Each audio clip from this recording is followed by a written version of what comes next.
I was on my way to the meeting regarding my late husband's inheritance. When I got into the car, a homeless man ran up and shouted, "Ma'am, do not start that car, your daughter-in-law." My blood ran cold, but when I arrived at the meeting later, that leech fainted the moment she saw me.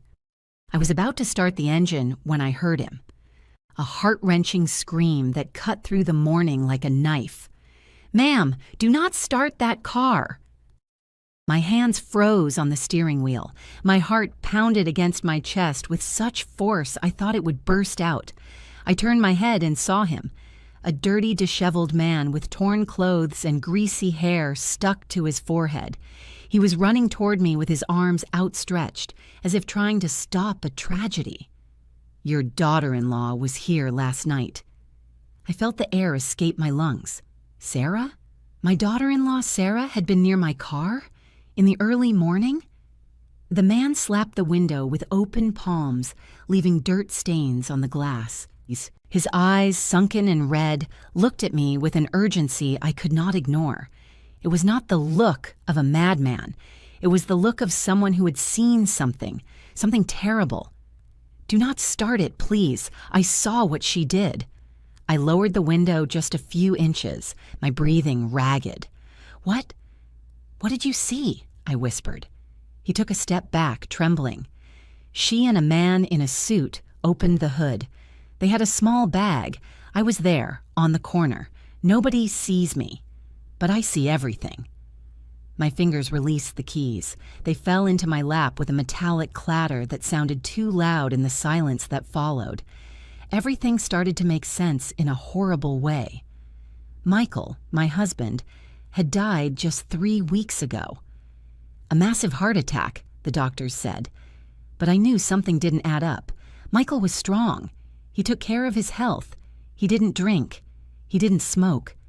And suddenly, he vanished in the hospital, surrounded only by Sarah, only by her. And now this man, this stranger living in the shadows of the city, was telling me that my daughter-in-law had touched my car in the middle of the night. "Why are you telling me this?" I asked, my voice still broken. He lowered his gaze. "Because your husband was good to me once. He gave me food when everyone else spit on me.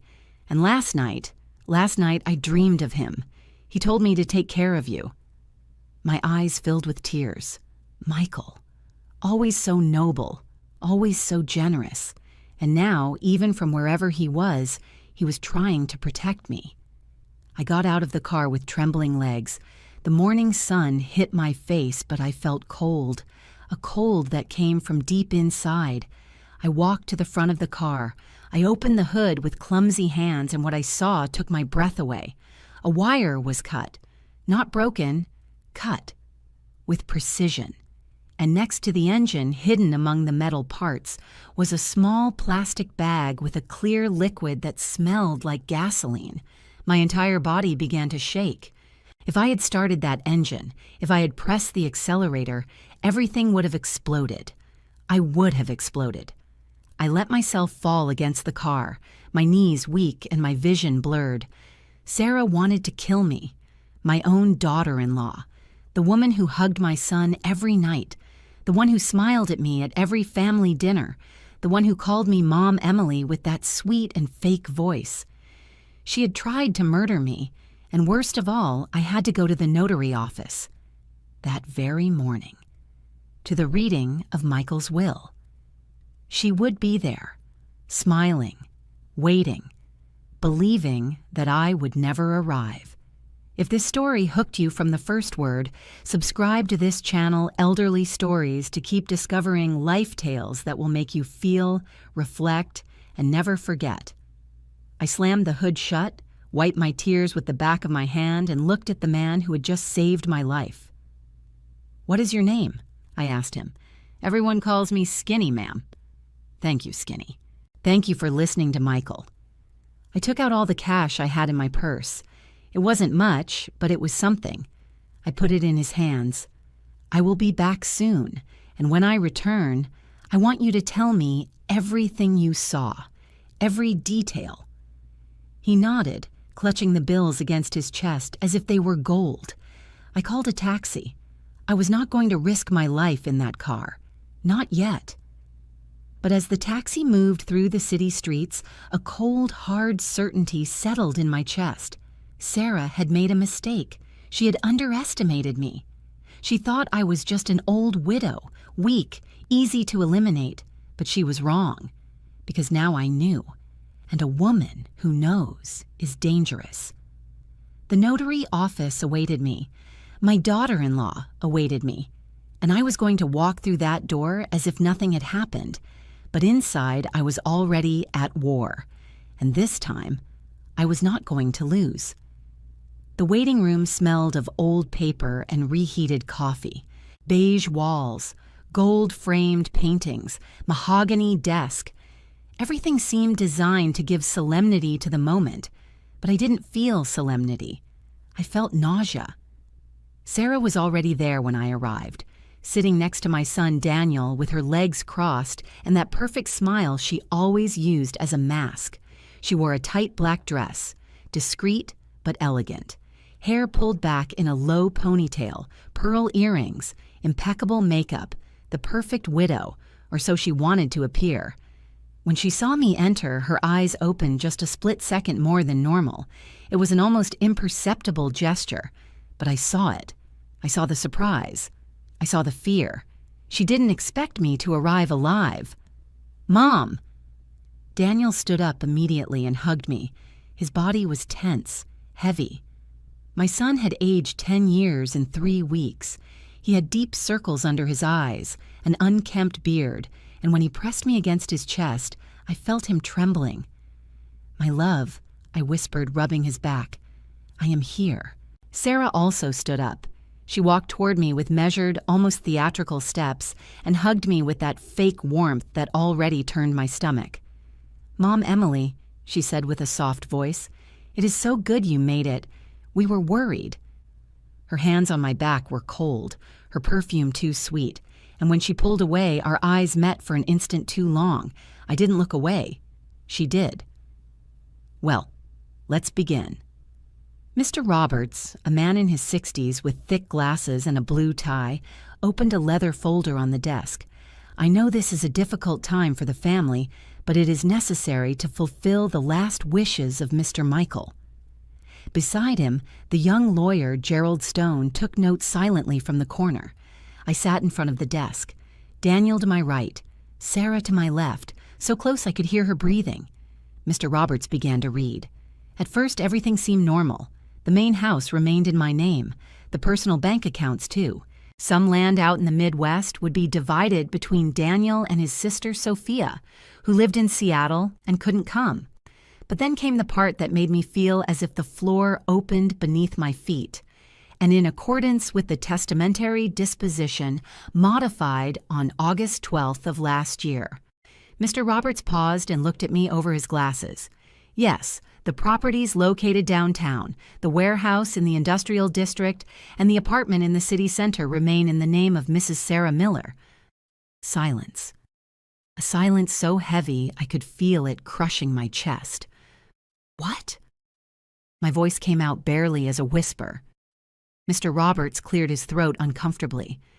It was a modification made by Mr. Michael 3 months before his passing, signed before a notary. Here's the documentation.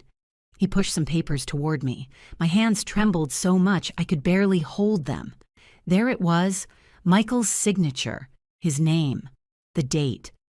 But something didn't add up. Michael would never have hidden something like this from me.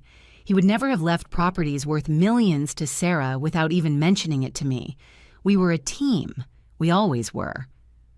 "Mom," Dad mentioned it to me, Daniel said softly. "Sarah had been a great support to him in the last few months. He wanted to secure our future." I turned to my son with a torn heart. "And you knew, and you didn't tell me anything?" Daniel lowered his gaze. "I didn't want to worry you. I thought Dad would tell you when the time was right." Sarah put her hand over Daniel's, a possessive gesture, marking territory. "Emily, I know this is a surprise," she said with that controlled, almost compassionate voice. "But Michael trusted me.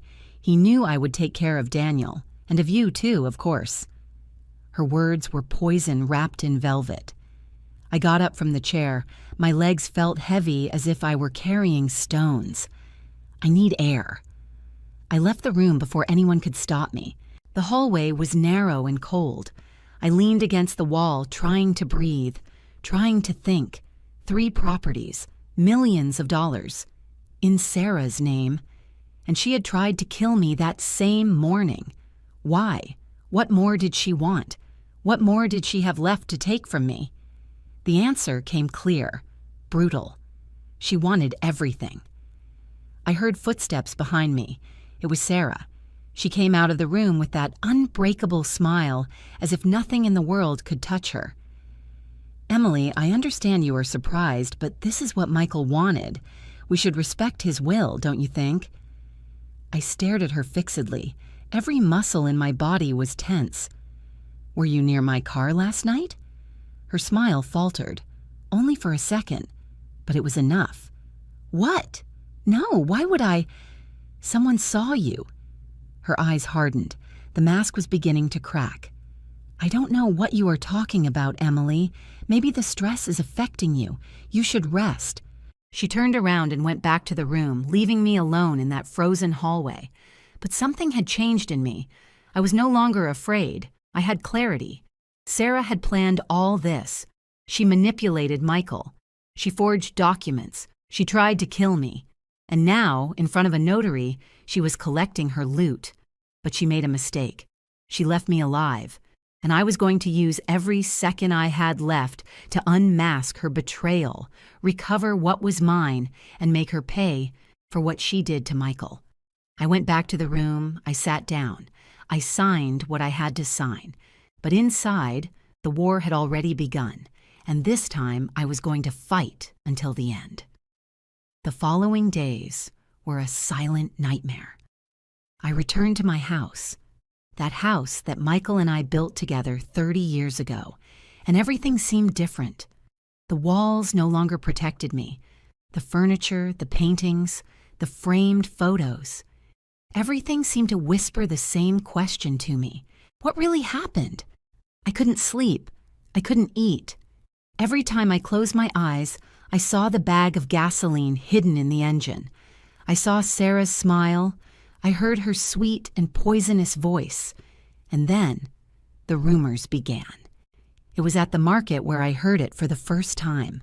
I had gone early to buy vegetables, trying to maintain some normality in my shattered life. Mrs. Miller, who sells fruits and vegetables at the corner stand, greeted me with that uncomfortable smile people put on when they don't know what to say. "Mrs. Emily, so good to see you. How are you?" "Here, Mrs. Miller," little by little. She nodded, but her gaze avoided mine. She arranged the tomatoes on the tray, nervous. "Listen, is it true that—" She stopped, swallowed saliva. "No, sorry, I shouldn't meddle." Something in my chest tightened. "What is true, Mrs. Miller?"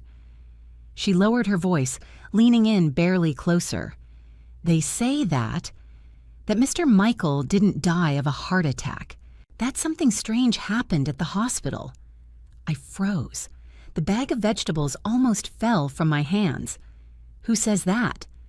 "It's just that—" "People talk, Mrs. Emily. They say your daughter-in-law went to the hospital every day, alone, and that the doctors never really knew how to explain what happened. Such a healthy man, just like that." She made a gesture with her hand, as if something vanished into thin air. I didn't answer her. I paid, took my things, and left there with my heart beating in my ears. But it didn't end there. At the pharmacy, the cashier looked at me with pity. At the bakery, 2 ladies stopped talking as soon as I entered. And on the corner of my street, I saw the neighbor from number 12 talking to another woman. When they saw me pass, they lowered their voices and turned away. But I managed to hear. "They say the daughter-in-law already kept 3 properties. Poor Mrs. Emily, and she treated her like a daughter." Every word was a stab. It wasn't just that Sarah had betrayed me. It was that the whole neighborhood knew, or at least they suspected it. And I didn't have proof, only intuitions. only a huge void where my trust used to be.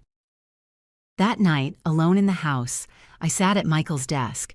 It was an antique piece of dark wood with deep drawers and a desk lamp he used to review contracts. I opened the first drawer. Papers, old bills, electric receipts. The second drawer, notebooks, pens, a photo of us on vacation in Florida, smiling under the sun. My eyes filled with tears. "Michael, what did they do to you?" I whispered. Then I saw something I hadn't noticed before. In the third drawer, all the way at the back, was a manila folder. It was hidden under some old architectural blueprints. I pulled it out with trembling hands. Inside were bank statements, but they weren't the ones I knew. It was an account I had never seen, in the name of Michael and Sarah. I felt the world stop. Bank movements, transfers, $200,000 withdrawn in August, another $100,000 in September, and then, just a week before Michael died, another transfer of $300,000, $800,000 in total. $600,000 moved before his death and $200,000 after, without my knowledge. I checked the dates. I compared them with my calendar. All those transfers were made on days when I was away, visiting my sister upstate or on a spiritual retreat. Sarah had waited for the perfect moment. And Michael? Did Michael know? Or had she fooled him too? My hands trembled so much the papers crinkled between my fingers. Then the phone rang. It was an unknown number. I hesitated but answered. "Mrs. Emily Johnson?" "Yes, who is speaking?" "This is Dr. Vance. I worked at St. Raphael Hospital when your husband was admitted." My breath caught. "What do you need, doctor?" There was a long pause. Too long. "I need to speak with you, in person. There is something that should have been investigated at the time, but no one wanted to listen to me." My heart pounded so hard I felt the pulse in my temples. "What are you talking about?"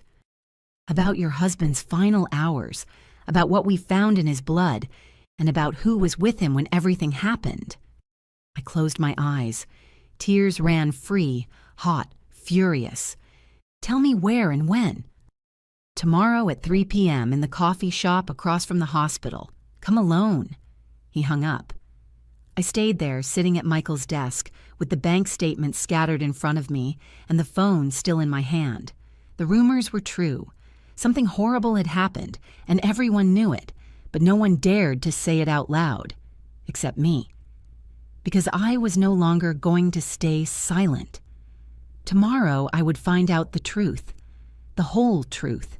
And if Sarah had killed my husband, if she had poisoned his last days of life to steal everything from me, then she would also have to pay. It didn't matter how long it took me. It didn't matter how much it hurt. Michael deserved justice, and I was going to give it to him. That night, I couldn't sleep.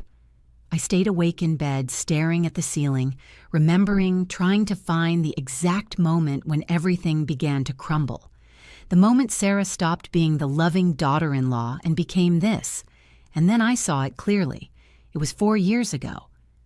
Daniel arrived home one Sunday with her, hanging on his arm, smiling as if she had won the lottery. She was 28 then. He was 32. "Mom, Dad, I want to introduce you to someone very special." Sarah entered our living room with sure steps, almost rehearsed. She wore a white dress with small flowers, loose hair falling in perfect waves over her shoulders, low heels, natural makeup, everything calculated to look innocent. "Nice to meet you, Mrs. Emily." She extended her hand with a warm smile. "Daniel has told me so much about you." Michael was charmed from the first moment.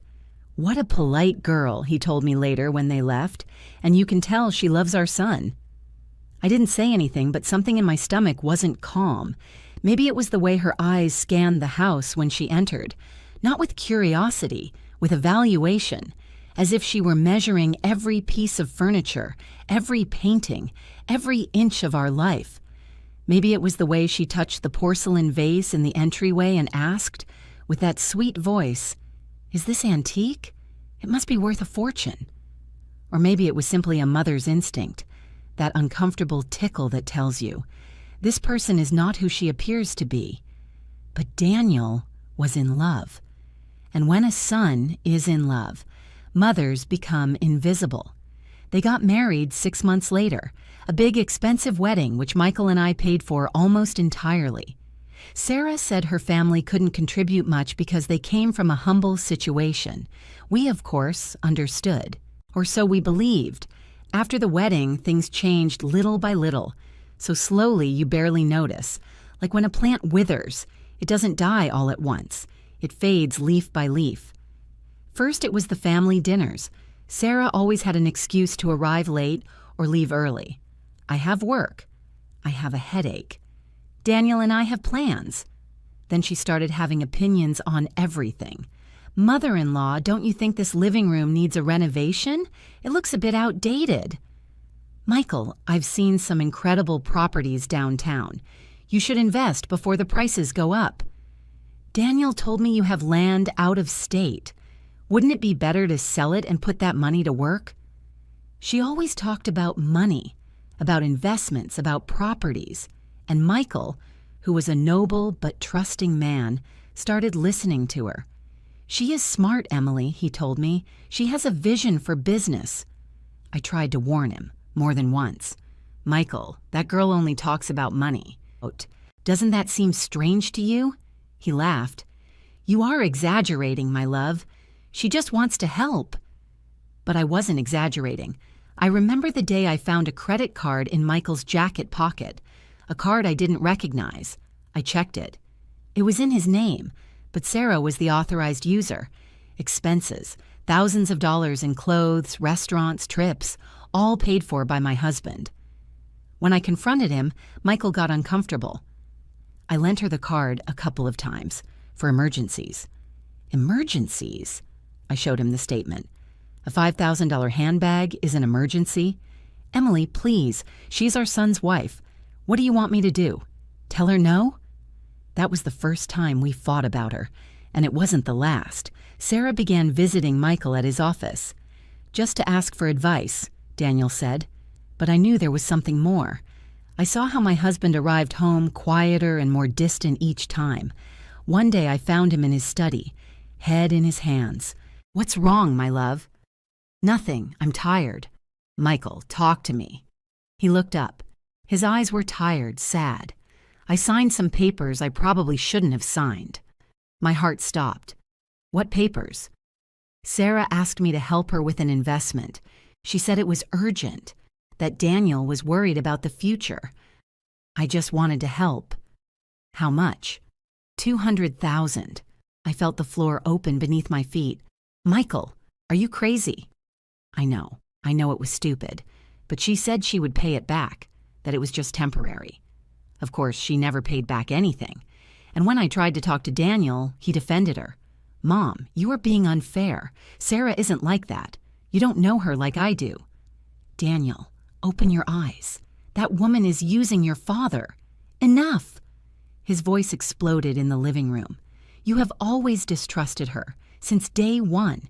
You know what? Sarah was right. She said you would never accept us being happy. Those words broke me, because they weren't my son's words. They were her words, coming out of his mouth. Sarah had poisoned him, not with substances, with ideas, with lies, with that terrible ability some people have to make you doubt your own reality. And while I was losing my son, Michael was getting sick. It started with fatigue, then dizziness, then stomach pains that the doctors couldn't explain. It's stress, they said. Rest more. But I knew it wasn't stress, because every time Sarah visited him, Michael got worse. Until one day in the hospital, while I was visiting my sick sister, Michael had a massive cardiac arrest, and the only person who was with him at that moment was Sarah. Now, sitting in my bed, with cold sheets and a silent house, I understood everything. Sarah hadn't entered this family for love. She had entered to destroy us. And worst of all, she had succeeded. But there was still one thing she couldn't take from me: my will to fight. Tomorrow I would meet with Dr. Vance Tomorrow, I would know the truth about what happened in that hospital. And when I had the answers, Sarah would discover she underestimated the wrong woman. Because a mother can forgive many things, but she will never, ever forgive the one who snatched away the love of her life. And I had just decided that forgiveness was no longer an option. The next morning, I woke up with an icy certainty in my chest. I needed proof. I needed something concrete, tangible, that couldn't be ignored or dismissed as widow's paranoia, something that even Daniel couldn't deny. And that something was in my garage. I went downstairs still in my robe, with my hair in a messy braid. The sun was just beginning to sneak through the windows, dyeing everything pale orange. The house smelled of stale coffee and silence. I made myself a cup of tea that I didn't drink. My hands were shaking too much. At 8 in the morning, I called Sam. He had been Michael's trusted mechanic for over 20 years, a man in his 60s with grease-stained hands and honesty that was bulletproof. If anyone could tell me the truth about what was in my car, it was him. "Mrs. Emily?" His voice on the other end of the line. "How are you? I'm so sorry about Mr. Michael." "Thank you, Sam. I need you to come to my house. It is urgent." "Is something wrong with the car?" "I don't know. That is what I need you to tell me." There was a pause. "I'm on my way." He arrived half an hour later in his beat-up truck that smelled of burnt oil and cigarettes. He brought his toolbox and that serious expression he put on when things were important. "Show me the car, ma'am." I led him to the garage. My gray sedan was parked in the same spot where I left it after Skinny's scream. I hadn't touched it since then. I hadn't dared. Sam crouched in front of the hood, opened it carefully, and for several minutes said nothing. He just checked, touched, moved wires. His frown grew deeper and deeper. "Holy God," he murmured. My stomach contracted. "What is it?" He took a small flashlight from his pocket and shone it into the engine. Then he turned to me with an expression I had never seen on him. Pure fear. "Mrs. Emily, did you start this car after parking it here?" "No. Someone warned me not to." "Thank God." He wiped his hands on a dirty rag and signaled for me to come closer. "Come, look at this." I approached, although every step was an effort. I didn't want to see, but I had to. Sam pointed to a wire cut cleanly, almost surgically. "This is the wire that connects the ignition system to the fuel pump. It is cut, not broken, cut with something sharp. A razor, probably." I felt my throat close up. "And what does that mean?" "That someone wanted the car not to start immediately, that you would insist, that you would try several times." "Why?" He pulled something out with tweezers. It was a small plastic bag placed over the exhaust manifold. The ignition wire was severed with a blade, a setup compatible with secondary ignition and instant explosion. My breath stopped. What would have happened if I had insisted on starting it? Sam looked me straight in the eyes. The heat would have melted the bag. The liquid would have fallen onto the hot engine, and with the sparks from the starter... He paused. "It would have exploded, Mrs. Emily. You would have exploded." My legs failed me. I had to lean against the garage wall to not fall. The world was spinning. "Are you sure?" "Completely. This is not an accident. This is not vandalism by some idiot kid. This is..." He swallowed saliva.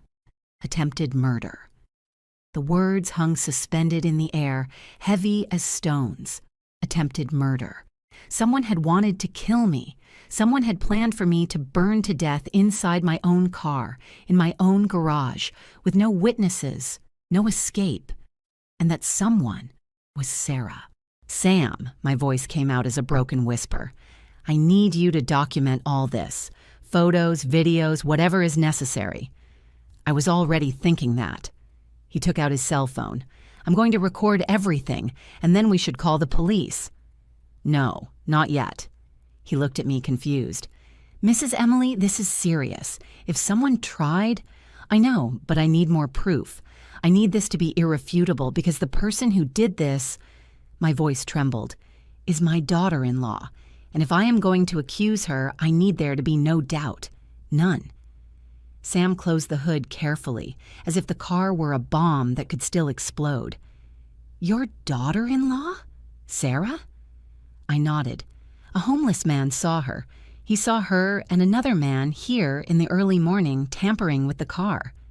Sam shook his head, incredulous. "My God, but why? What does she gain with everything?" Tears began to roll down my cheeks. She gains everything. The inheritance, the properties, total control over my son.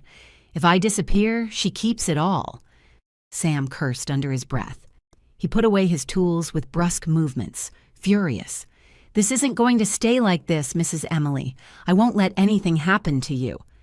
"Nothing is going to happen to me," I said, wiping my tears with the back of my hand, "because now I know what she is capable of, and I'm not going to give her another chance." Sam finished recording everything. He sent the videos to my cell phone, every cut wire, every angle of the melted bag, every inch of evidence. "What are you going to do now?" he asked me before leaving. "I'm going to meet with someone, a doctor who worked with Michael at the hospital, and then I'm going to build a case so solid that not even the best lawyer in the world can defend her." Sam put a hand on my shoulder. "Mr. Michael would be proud of you." Those words broke me and rebuilt me at the same time.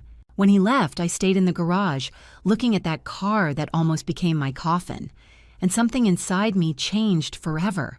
It wasn't just pain I felt, it was fury. A cold, calculated, relentless fury.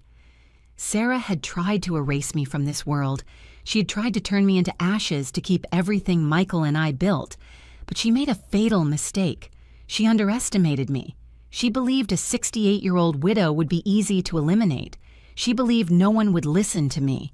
She believed she could get away with it.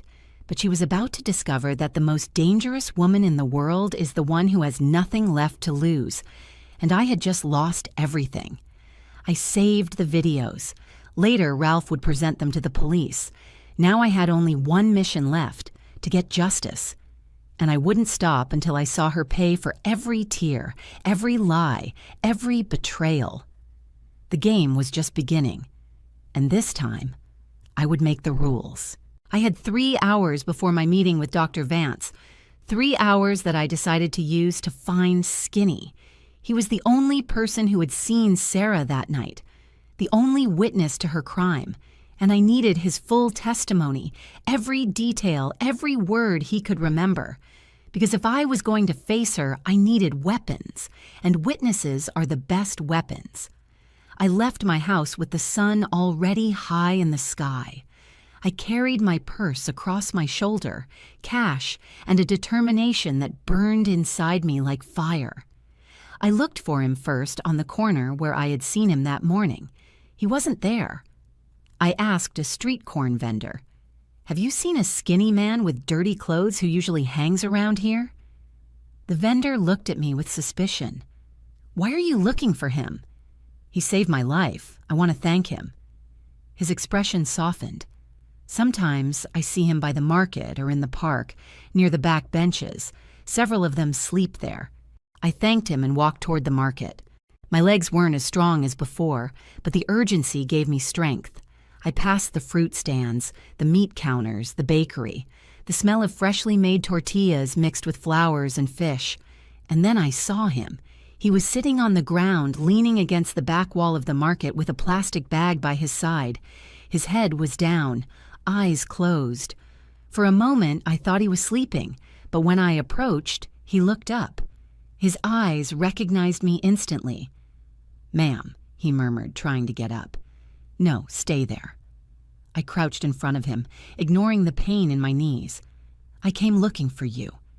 He blinked, confused. "For me?" "Yes.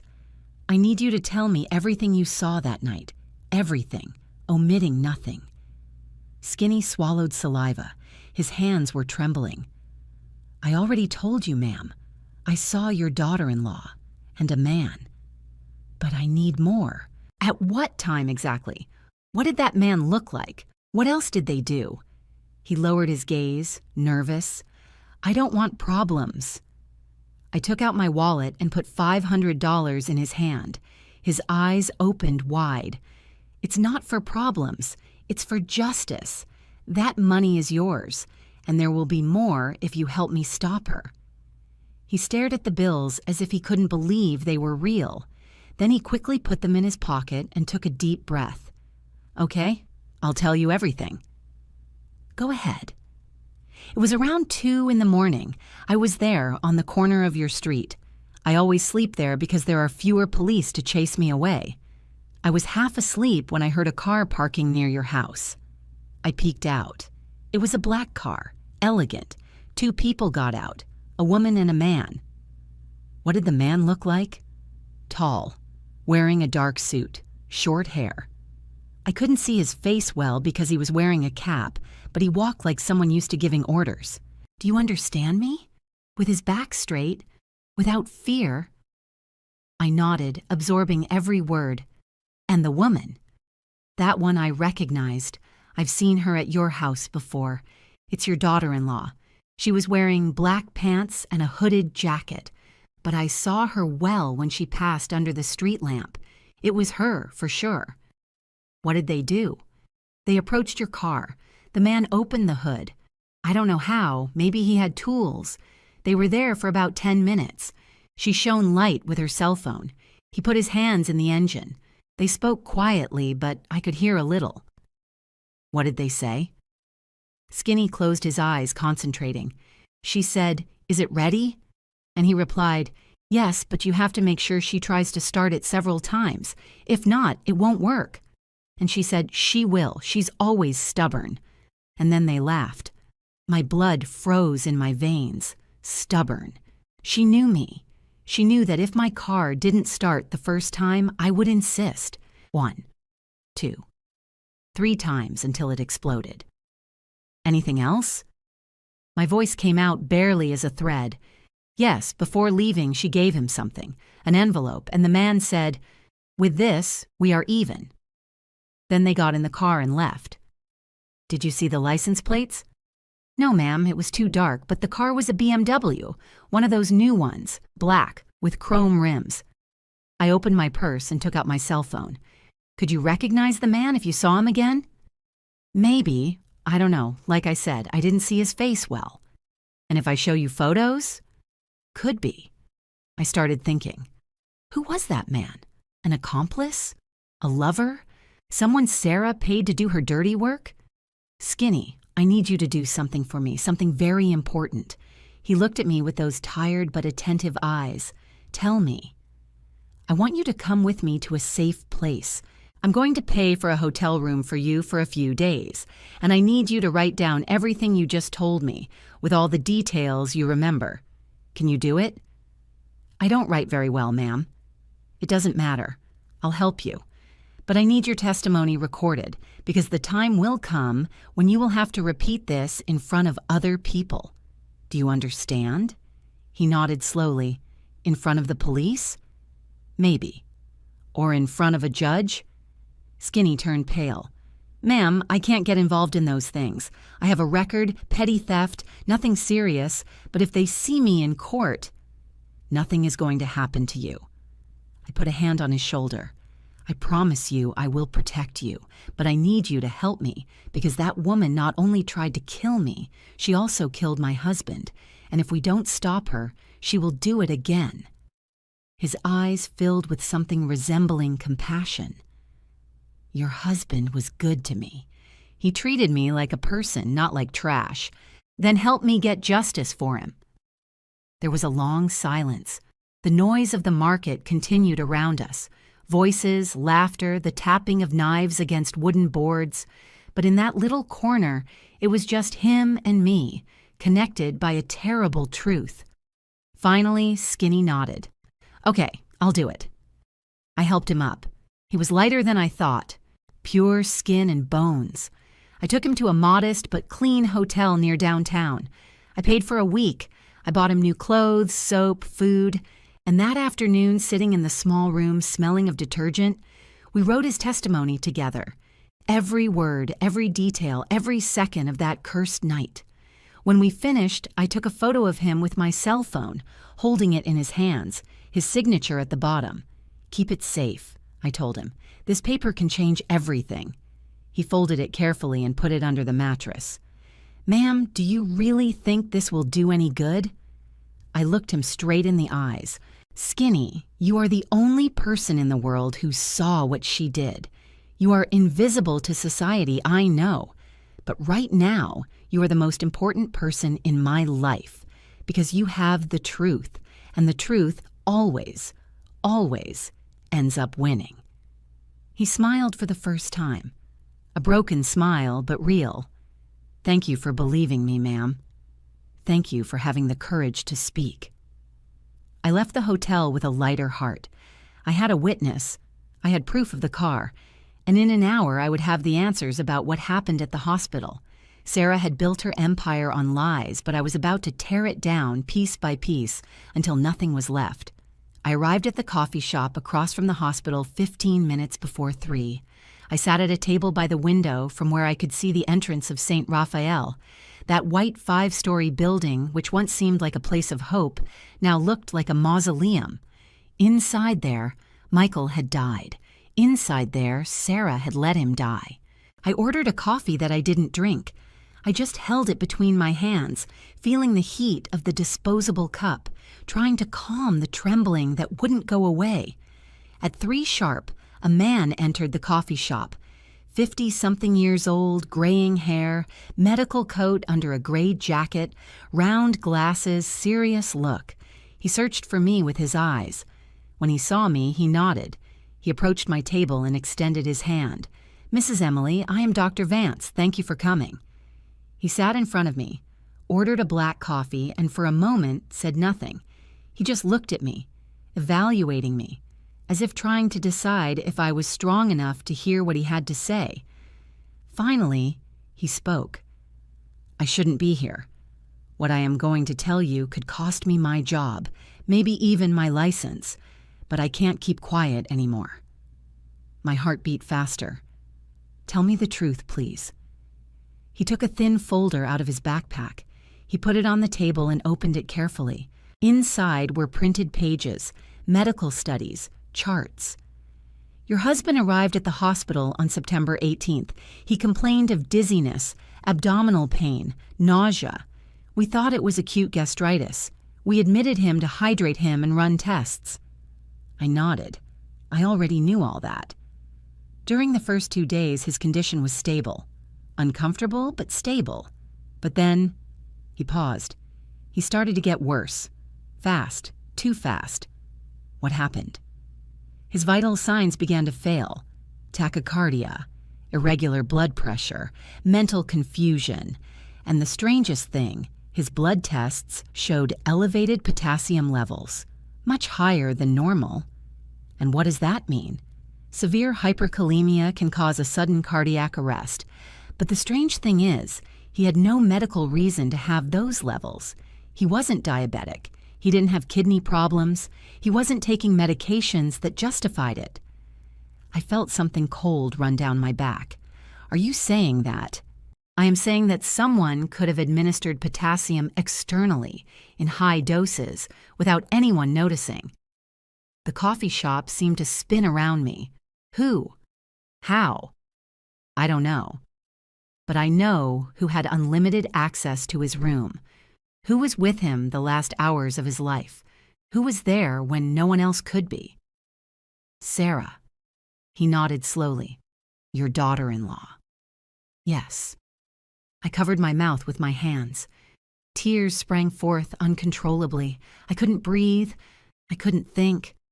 Michael hadn't died of a natural heart attack. They had murdered him, and I wasn't there to protect him. "Why didn't you say anything?" My voice came out broken, desperate. "Why didn't they investigate it?" Dr. Vance lowered his gaze, ashamed. I tried. I spoke with the hospital director. I showed him the tests. I told him something didn't add up. But he told me we couldn't make accusations without solid proof, that an autopsy needed the family's consent. And your daughter-in-law, she refused. The lawyer Stone advised that cremation would be the most dignified and sanitary option, Dr. Vance continued. Daniel signed trusting his word. What? He said he didn't want to desecrate his father-in-law's body, that it was disrespectful, that Michael would have wanted to rest in peace, and your son supported her. I closed my eyes. Daniel, my own son, had blocked the investigation without knowing it. Then they cremated him, I whispered. Yes, and with that, any possibility of proving what happened was lost. I stayed silent. The noise of the coffee shop felt distant, unreal. Voices, cups clinking, the steam from the coffee machines. Everything felt like a dream from which I couldn't wake up. Doctor, do you believe she did it? He looked me straight in the eyes. Yes, I believe your daughter-in-law poisoned your husband. I can't prove it. But in 25 years of my career, I have seen many deaths. And this one wasn't natural.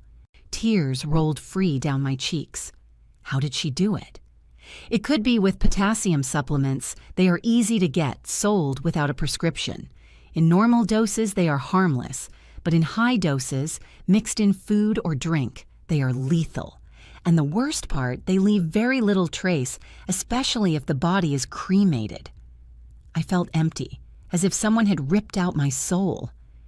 He trusted her, I said with a trembling voice. Michael trusted everyone. It was his greatest virtue and his downfall. I am so sorry, Mrs. Emily. Can I keep these documents? He pushed the folder toward me. They are copies. Use them as you need. If this goes to trial, I will testify. I don't care what happens to me. Your husband deserves justice. I squeezed his hand tightly. Thank you. You don't know how much this means to me. When Dr. Vance left, I stayed sitting in that coffee shop for almost an hour. I couldn't move. I couldn't cry anymore. I was just there, looking out the window, watching people enter and leave the hospital, worried families, sick people walking slowly, doctors in a hurry, and me, a 68-year-old widow carrying the weight of an unbearable truth. Michael had been murdered. My husband, the love of my life, the father of my children, had been slowly poisoned by the woman we trusted, the woman we called family. And worst of all, my son still didn't believe me. Daniel had called me paranoid. He had told me to stop inventing things. He had told me Sarah was innocent. How do you tell a son his wife is a murderer? How do you destroy his world to save the truth? I got up from the table. I paid. I went out to the street. The cold afternoon air hit my face, but I didn't feel it. I walked aimlessly for a while. I passed in front of a church. I hesitated. I hadn't entered one in years. But something pushed me inside. The interior was almost empty. Only an older lady praying in the first row and the smell of incense floating in the air. I sat on a back bench and looked toward the altar. Michael, I whispered, I couldn't protect you. Forgive me. Tears returned, silent, bitter. But I swear to you by what I love most that she is going to pay. I swear it. Even if it costs me everything I have left, she is going to pay. I left the church with swollen eyes, but with something new in my chest. Purpose. It wasn't just pain I felt anymore. It was determination. Sarah had destroyed my family. She had killed my husband. She had tried to kill me, but she made a fatal mistake. She underestimated me. She believed an older woman alone, without power, would be easy to eliminate. But she was wrong, because pain can break you, or it can turn you into something stronger than you ever imagined. And I had just decided that my pain was not going to destroy me. It was going to be my weapon. And with that weapon, I was going to get justice, even if it was the last thing I did in this life. That night, I didn't sleep.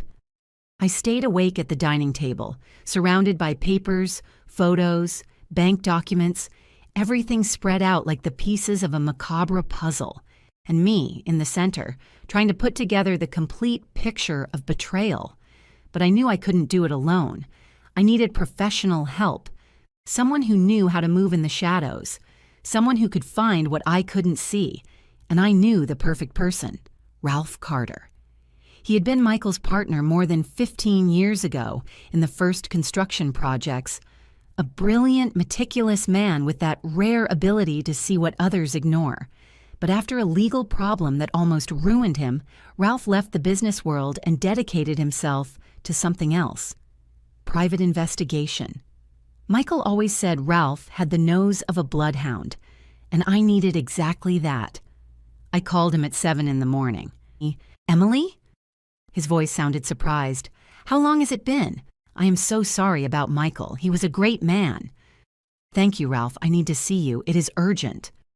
There was a pause. "Are you okay?" "No, but I will be. Can you meet me today?" "Tell me where." 2 hours later, we were sitting in a discreet restaurant downtown. Ralph arrived with a worn leather briefcase and that penetrating gaze that had always intimidated me a little. 52 years old, short hair with gray at the temples, 3-day beard, dark suit without a tie. He sat in front of me and went straight to the point. "What do you need?" I told him everything, every word, every detail. Skinny's scream, the cut wire, the bag with gasoline, the modified will, the rumors in town, the meeting with Dr. Vance, the poisoning, the bank transfers. Ralph didn't interrupt me a single time. He just listened, taking notes in a small notebook with a black pen. His eyes never stopped looking at me. When I finished, he closed the notebook and exhaled slowly. "This is serious, Emily. Very serious. I know. If what you say is true, your daughter-in-law is not just a thief, she is a murderer. That's why I need proof. Proof a judge cannot ignore. Proof that forces my son to open his eyes." Ralph leaned back in the chair, thoughtful. "How much money do you have available?" "Whatever is necessary. Because this isn't going to be cheap. We are going to need to trace bank accounts, get phone records, investigate her past, maybe hire surveillance. And everything has to be done with absolute discretion. If she finds out you are investigating her, I know, she could disappear, or worse, try to kill me again." "Exactly." I took out a check I had prepared that morning. $5,000. I put it on the table. "This is just the advance." Ralph looked at the check. Then he looked at me. "Are you sure you want to do this? Because once we open this box, there is no turning back. What we find can change your life forever." My life already changed, Ralph. I already lost my husband. I already lost my son's trust. I almost lost my own life. I have nothing else to lose except my dignity, and I don't plan to give that to her. He smiled slightly, a sad but respectful smile. "Michael was right about you. He always said you were the stronger of the two." He took the check and put it away. "Okay, I accept the case.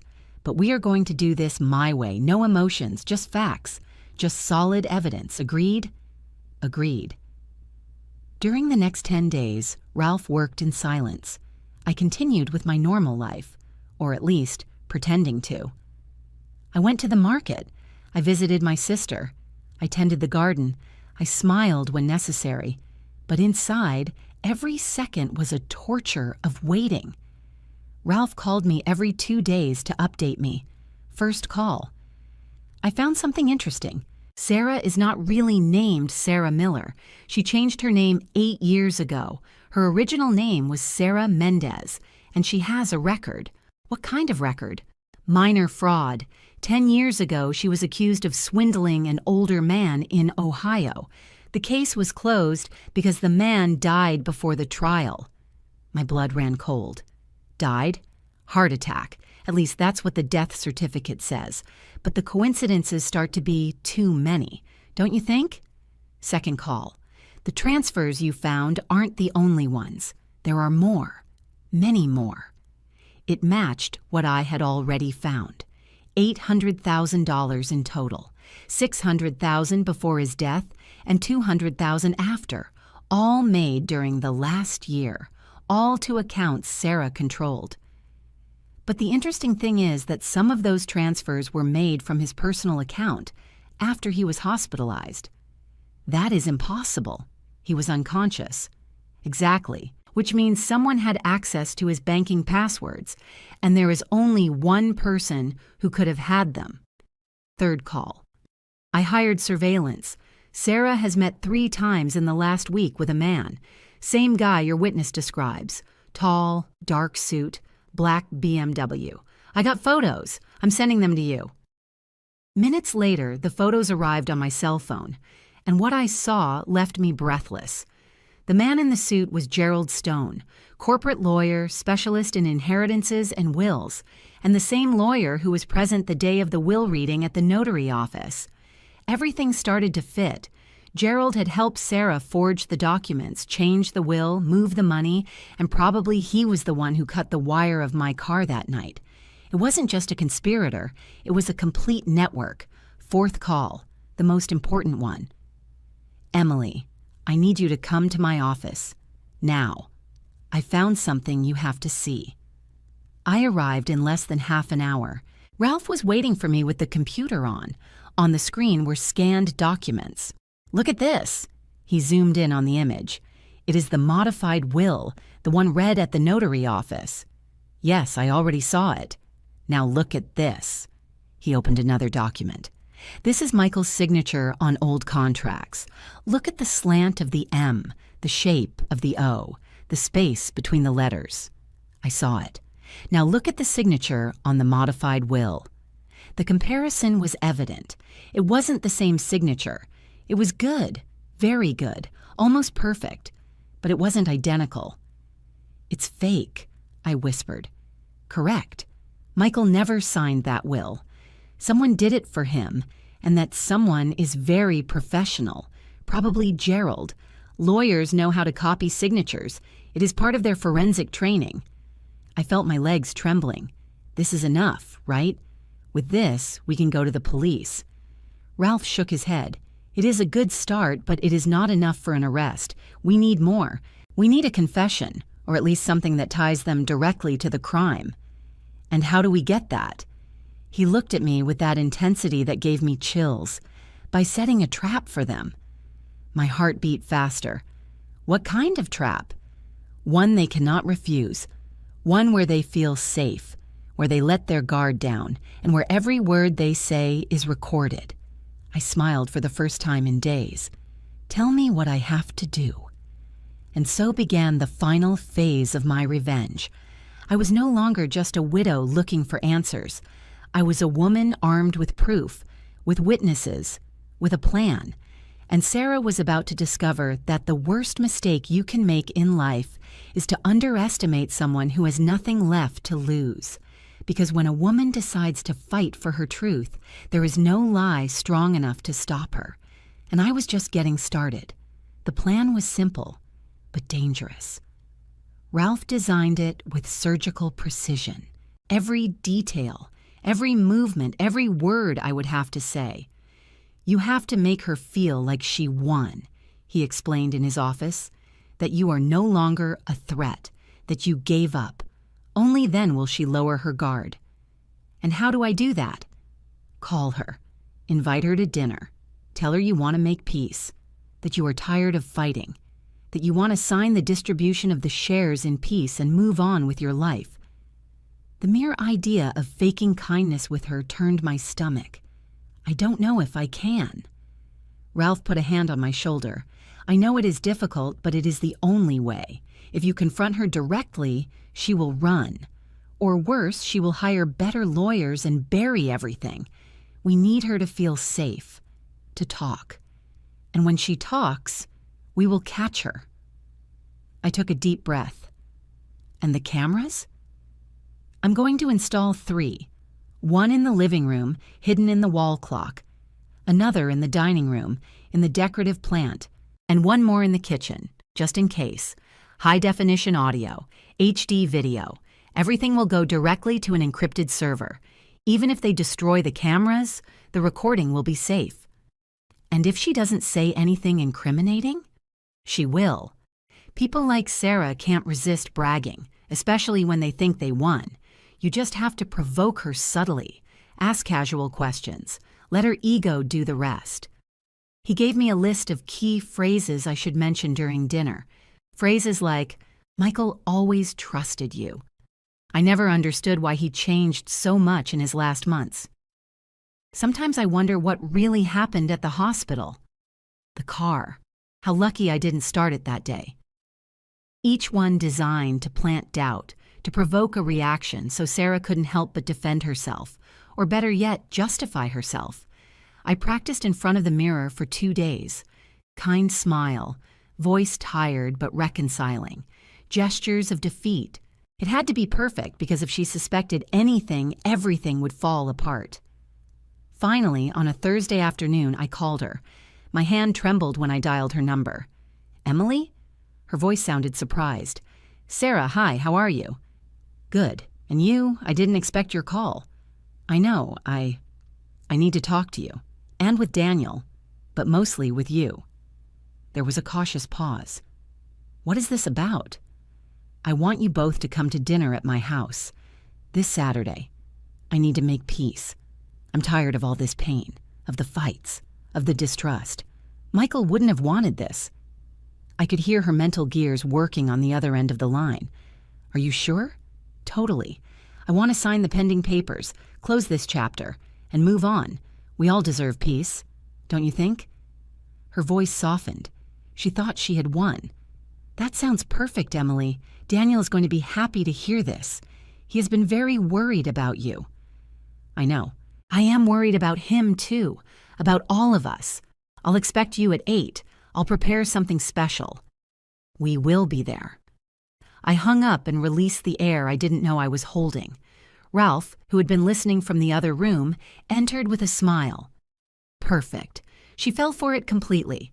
Now we just need everything to go well on Saturday. It will go well. Trust the process. On Friday, Ralph arrived early to install the cameras. He worked for 3 hours, adjusting angles, testing audio, making sure everything remained invisible but functional. When he finished, he showed me how it looked from his laptop. The living room, the dining room, the kitchen, everything in split screen, sharp image, clear audio. Remember, he told me before leaving, stay calm. Don't accuse her of anything, just let her talk.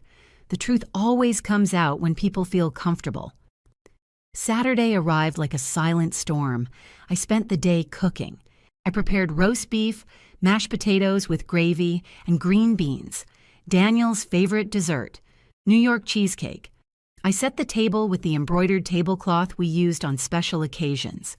Candles, fresh flowers. Everything had to look authentic. At 8 o'clock sharp, the doorbell rang. I opened the door with a smile that hurt my soul. Daniel entered first. He looked tired but hopeful. He hugged me tight. Thanks for this, Mom. Thank you for coming, my love. Sarah entered behind him, elegant as always. Tight black dress, heels, perfect hair. That smile that I now recognized as pure falsehood. Emily, you look so lovely, and it smells delicious. Thank you, dear. Come in. Sit down. We sat at the table. I served the food. We talked about trivial things at first, the weather, the traffic, the news. Daniel seemed relaxed, happy to see us together without fighting. Sarah, on the other hand, watched me, still cautious, still evaluating. Then, while I poured more wine, I dropped the first key phrase. You know, Sarah, despite everything, I know Michael trusted you a lot. She smiled. He was a wonderful man, very generous. He was, sometimes too much. I paused. I never understood why he changed so much in his last months. He became so distant. Sarah took a sip of wine, thoughtful. I think he was tired. Work, stress. You know how business is. Maybe, but it was strange, especially when he started getting sick. The doctors never found a clear explanation. I looked her directly in the eyes. She held my gaze without blinking. Sometimes life is like that, Emily. Unfair, unexplainable. I suppose so. I wiped my mouth with the napkin. I am glad you were with him at the hospital. I wouldn't have been able to bear him dying alone. Someone had to be there. Her voice had an almost proud tone. Someone who knew how to take care of him properly. Daniel interrupted, uncomfortable. Mom, maybe we shouldn't talk about this right now. You are right, my love. I'm sorry. I smiled. It's just that Sometimes I wonder what would have happened if things had been different. Sarah leaned forward, her eyes bright. Different how? I don't know. If I had been there, if I had insisted that more doctors check him. Yes, I made a dramatic pause. If I had started the car that day. The silence that followed was electric. Sarah blinked, only once, but it was enough. "What car?" she asked, but her voice sounded forced. "My car. A few weeks ago. It had a strange mechanical problem. The mechanic said it was almost as if someone had sabotaged it." I laughed softly. "But that would be ridiculous, right?" She didn't answer immediately. Her fingers gripped the wine glass. "Ridiculous," she repeated finally, but her smile no longer reached her eyes. And I knew in that moment that I had her, that every word that came out of her mouth from now on would be recorded, and that the trap had just closed. I just had to wait for her to hang herself with her own tongue, because the truth always finds a way to come out, especially when you push it with the right questions. Dinner continued for another hour. I kept up my role as the tired, reconciling widow. Sarah, on the other hand, was beginning to show cracks, small ones, almost imperceptible. But they were there. She touched her neck nervously. She drank wine faster than normal. She looked toward the door every so often as if she wanted to escape. But most importantly, she talked too much. She started bragging, justifying herself, explaining things no one had asked her. "Michael asked me to take care of his accounts because he trusted me," she said while cutting a piece of cheesecake. "He said I had a better head for numbers than Daniel." "No offense, love." Daniel smiled uncomfortably. "No offense taken, Mom, but it's true. I was always terrible with finances." "I know, honey." I looked at Sarah. "And it is admirable that Michael trusted you so much, although I must confess I was surprised he moved so much money without telling me anything." She left the fork on the plate. They were investments, opportunities that couldn't wait. He understood that. Of course, although I paused as if remembering something. "The bank called me a few days ago. They said there were transfers after Michael was in the hospital, unconscious. How strange, right?" Sarah went rigid. "They must be wrong. Banks make mistakes all the time." "Maybe," I smiled sweetly. "Or maybe someone had his passwords." Silence fell like an anvil. Daniel looked at us confused, sensing the tension but not understanding its origin. Sarah, on the other hand, stared at me. Her eyes were no longer sweet. They were hard, calculating. "Emily, where are you going with all this?" "Nowhere, dear. I'm just trying to understand how things worked, to close this chapter in peace, like we said." She didn't answer. She just took her glass of wine and drained it in one gulp. Then I decided to throw the final punch. "You know, I met someone a few weeks ago, a homeless man. He told me a very interesting story about a woman and a man in a black suit who were near my car one night." The glass almost fell from her hands. "What?" "Yes. What a coincidence, right? Just the night before I discovered the mechanical problem." Sarah stood up abruptly. The chair screeched against the floor. "I don't have to listen to this. Daniel, we're leaving." But Daniel had also stood up, looking at me with a mix of confusion and anger. "Mom, what is going on? What are you talking about?" "Ask your wife," I said with a calm but firm voice. "This is ridiculous." Sarah grabbed her purse. "Your mother is paranoid, Daniel. I told you. She needs professional help." "Paranoid?" I stood up slowly, keeping calm. "You know what's funny, Sarah? That a paranoid person wouldn't have this." I took out my cell phone and put the photos Ralph had sent me on the table. Sarah with Gerald Stone. In restaurants, in parking lots, in her car. Daniel's eyes widened. "What? What is this?" "Your wife with the lawyer who modified your father's will, the same lawyer who was present at the reading, the same man who, according to my witness, helped her sabotage my car." Sarah stepped back, pale. That proves nothing. Gerald is a colleague, a friend. A friend who helped you steal $800,000. A friend who forged Michael's signature. A friend who tried to kill me. You are lying. Do you want me to call the doctor who treated your father-in-law? The one who found abnormal levels of potassium in his blood? The one who suspected he was poisoned? Daniel took a step back as if he had been hit. No, that cannot be. Sarah turned to him, with fake tears flowing immediately. Baby, don't believe her. She is inventing everything. She is jealous. She has always hated me. But Daniel looked at her differently now, as if seeing her for the first time. For an instant his voice trembled. I just wanted them to respect me. I was always the guest, never the owner. Then she hardened again. Your father was an idiot. Is it true? His voice came out broken. Did you poison my father? No, of course not. This is madness. Answer me. His scream resonated through the whole house. Sarah opened her mouth. Then she closed it.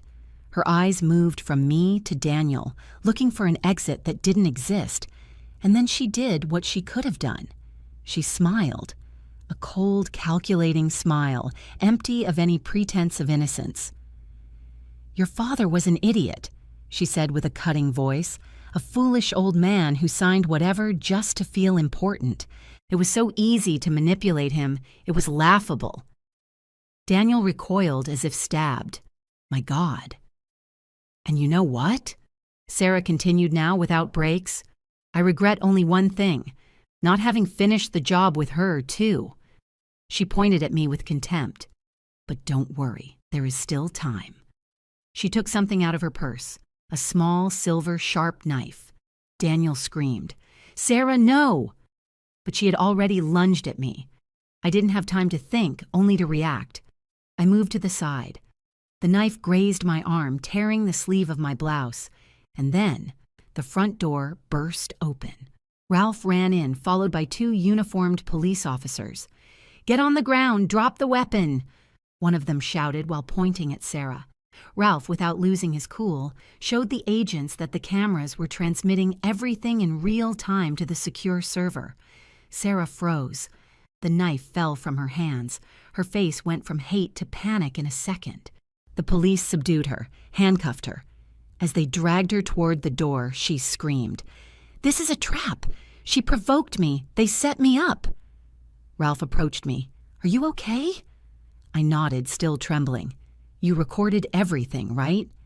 Every word, every movement. It's on the server. Irrefutable. Daniel was sitting on the floor, head in his hands, sobbing like a child. I knelt beside him and hugged him. I'm sorry, son. I'm so sorry. I didn't know. His voice was a broken whisper. Mom, forgive me. I didn't believe you. I thought you were... Shh. It's over. It's over. The police took Sarah away. Her screams faded into the distance.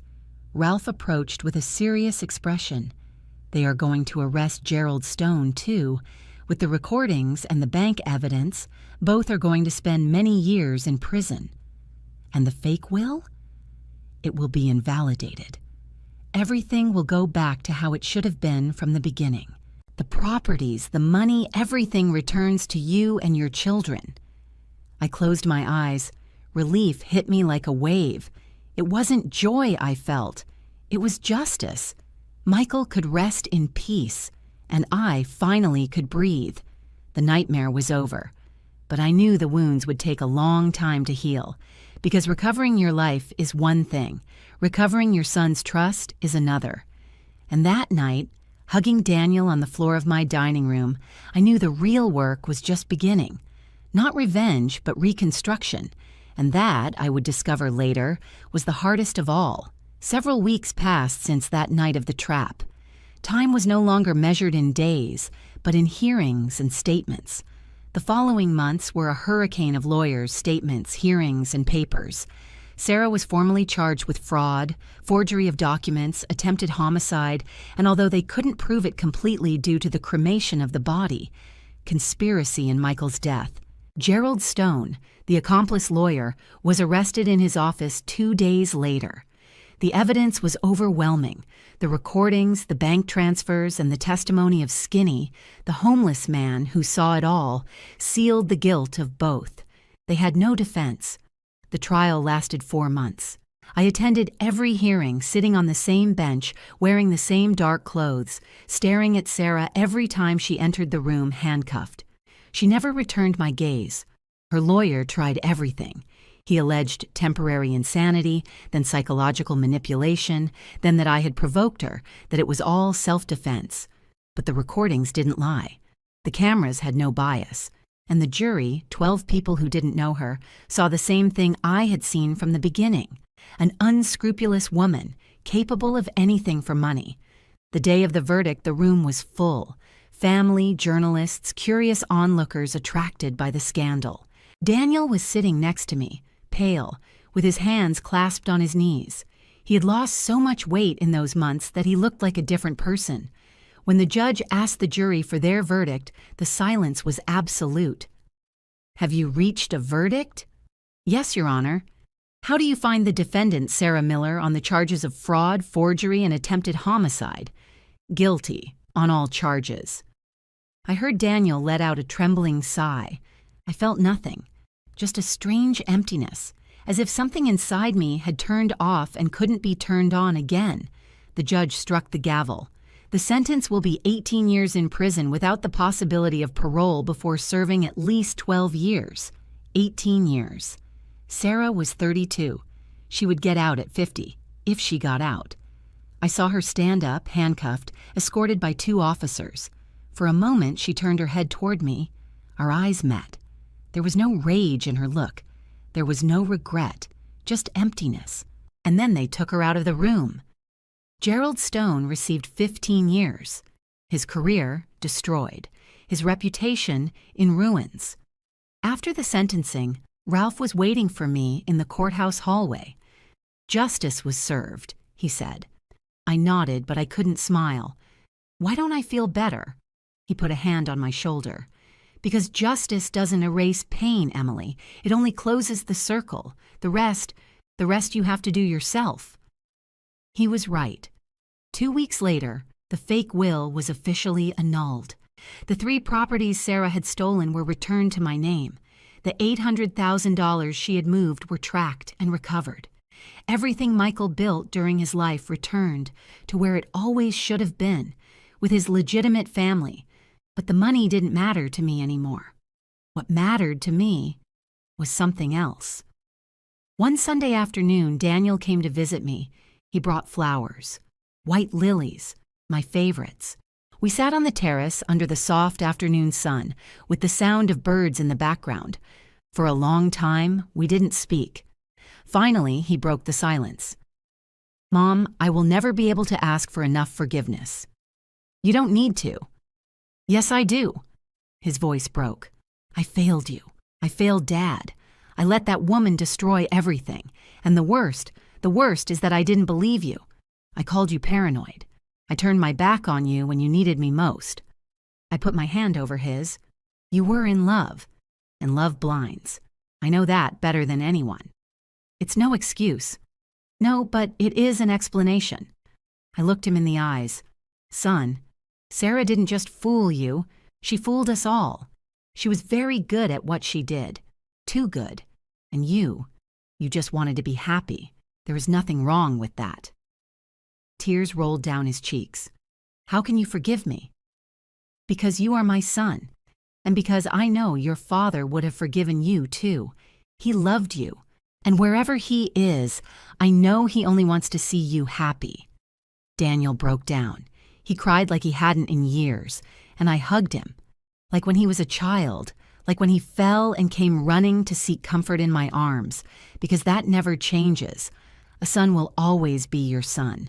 No matter how much time passes, no matter how many mistakes he makes, a mother's love has no conditions. That same month, I made a decision. I sold 2 of the properties Sarah had tried to steal. With that money, I created a trust fund for my grandson, Daniel's son, who was barely 6 years old. an innocent child who had lost his grandfather and would now grow up without a mother. I wanted to make sure he was protected, that he had a future, that Sarah's lies wouldn't ruin his life too. The rest of the money I donated. Part went to St. Raphael Hospital with the condition that they improve their security protocols for vulnerable patients. Another part went to a homeless shelter, because Skinny had saved my life. And if he, someone invisible to society, could be my guardian angel, then there were thousands like him who deserved a chance. I didn't do it for recognition. I did it because Michael would have done the same, and because I finally understood something that had taken me a lifetime to learn. True wealth is not in what you possess. It is in what you do with what you have. It is in how you treat people who can give you nothing in return. It is in sleeping peacefully knowing you did the right thing, even if no one was watching. One afternoon while organizing Michael's study, I found a letter. It was hidden inside one of his favorite books, a letter he never sent, dated 2 weeks before he died. It said, "Emily, if you are reading this, it is because something happened to me. I need you to know that I made mistakes. I trusted the wrong person. I let someone enter too much into my life, into our finances, into our family. And now I am afraid of what might happen. If something happens to me, please trust no one, investigate, fight, because I know you are stronger than you think. You always have been. I love you, and I'm sorry." The letter fell from my hands. Michael knew. On some level, he knew Sarah was dangerous, and he had tried to warn me. But he didn't arrive in time. I sat in his chair, surrounded by his books, by his scent that still impregnated the leather of the desk, and I cried. Not of sadness, but of closure. Because finally I could tell him, "It's done, my love. I did what I had to do. I defended you. I defended us. Now you can rest." And I felt for the first time since his death that he truly rested. That justice, although late, although incomplete, had arrived. And that I, a 68-year-old woman who had been underestimated, betrayed, almost murdered, I had won. Not with rage, not with revenge, but with dignity. And that, I discovered, was the most powerful victory of all.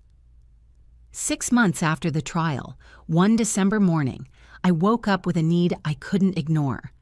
I had to see him, Skinny, the man who, without knowing it, had changed the course of everything, the man who, with a single desperate scream, had saved my life and unleashed justice. I hadn't seen him in a while. After the trial, I had gotten him a job at a small cleaning company. I had paid for a modest room in a small apartment complex. I had given him money for clothes, food, medicine, but I had never said thank you. Not really. Not in the way he deserved. I looked for him for 2 days.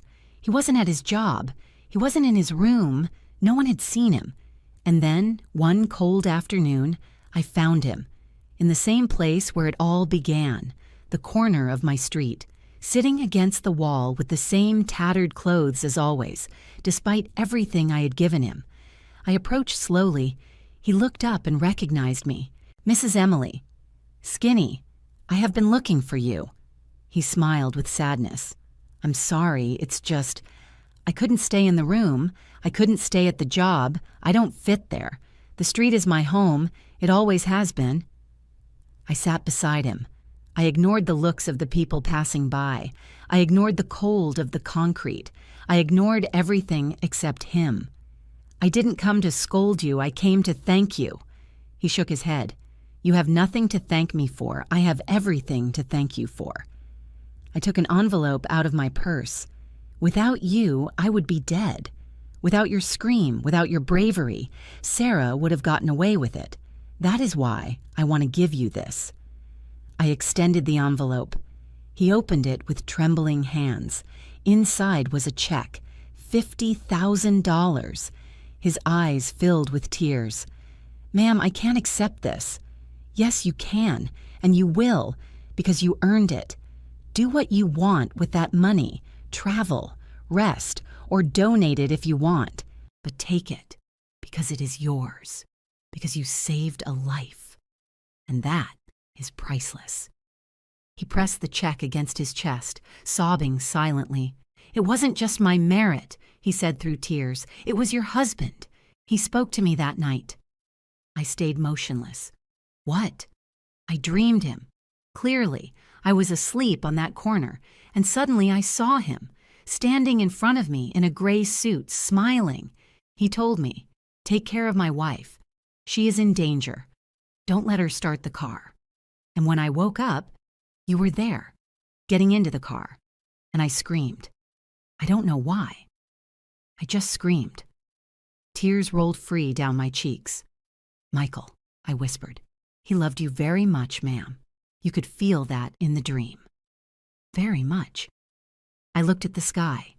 The gray winter clouds moved slowly. The air smelled of approaching rain. "Thank you, Michael," I said in a low voice. "Thank you for watching over me. Thank you for sending me an angel when I needed it most." Skinny wiped his tears with the dirty sleeve of his jacket. "Ma'am, do you believe in those things? In dreams? That the dead watch over us?" I looked him in the eyes. Before, I didn't believe. I thought everything was chance, coincidences. But now I know there is something else.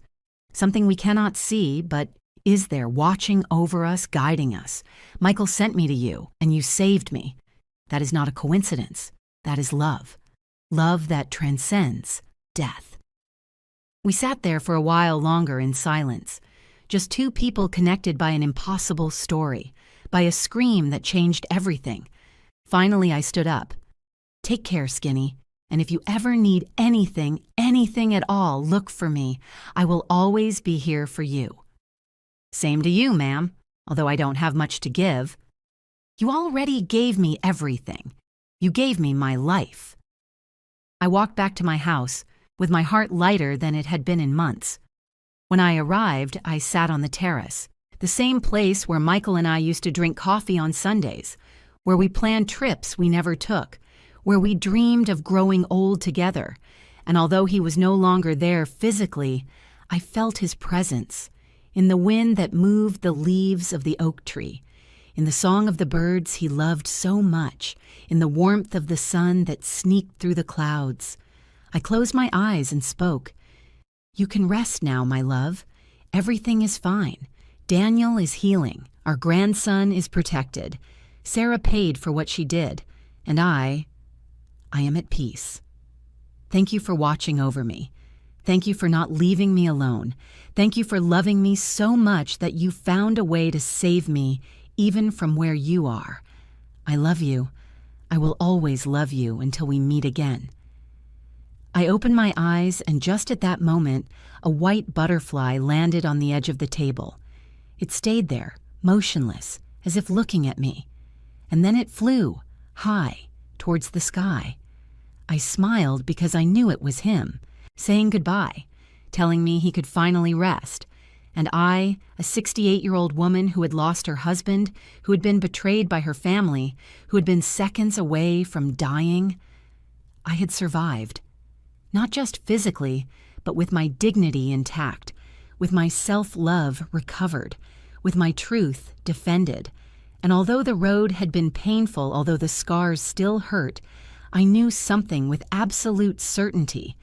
It was worth it, because the truth is always worth it, because justice, although slow, always arrives. And because a woman who decides to defend what is hers, what is right, what is fair, that woman is unstoppable. And I had just discovered that I had always been that woman. I just needed everything taken from me to realize it. My love finally left. This story touched my heart in a way I never imagined, because it reminded me that it doesn't matter how old you are, it doesn't matter how many times you have been underestimated, it doesn't matter how much pain you carry, you always have the power to get up, to fight for your truth, to claim your dignity. And you? Have you ever had to face a family betrayal? Did you ever have to defend yourself when no one believed you? Leave me your comment. Tell me your story.